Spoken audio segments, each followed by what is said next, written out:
फलस्तीनी मज़ाहमती ग्रुपों का इसराइल पर मुनज़्ज़म हमला, 7,000 से ज़ायद रॉकेट दाग दिए। तल अवीव समेत कई इलाकों में इमारतें तबाह, गाड़ियों में आग लग गई।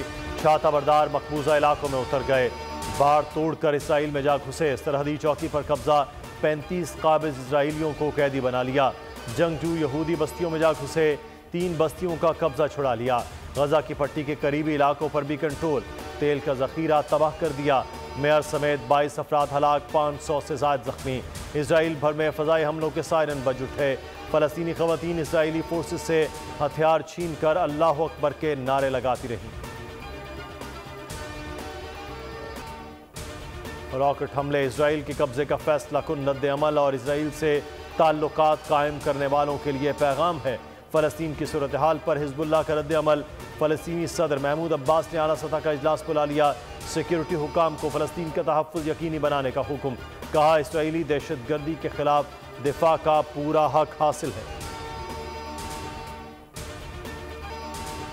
गैर कानूनी तौर पर पाकिस्तान में मुकीम अफगान शहरियों को दी गई मोहलत के 24 रोज़ बाकी। 31 अक्टूबर तक पाकिस्तान से इनखला करना होगा, वरना कानून नाफिज करने वाले इदारे गिरफ्तारी और मुल्क बदली को यकीनी बनाएंगे। 1 नवंबर से पहले अफगानों की शनाख्त को हतमी बनाने का फैसला भी कर लिया गया।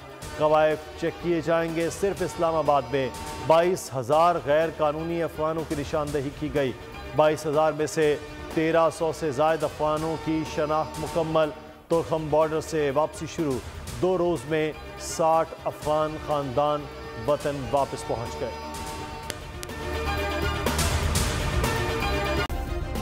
सब्सक्राइब करें और बेल दबाएं ताकि कोई खबर रह न जाए।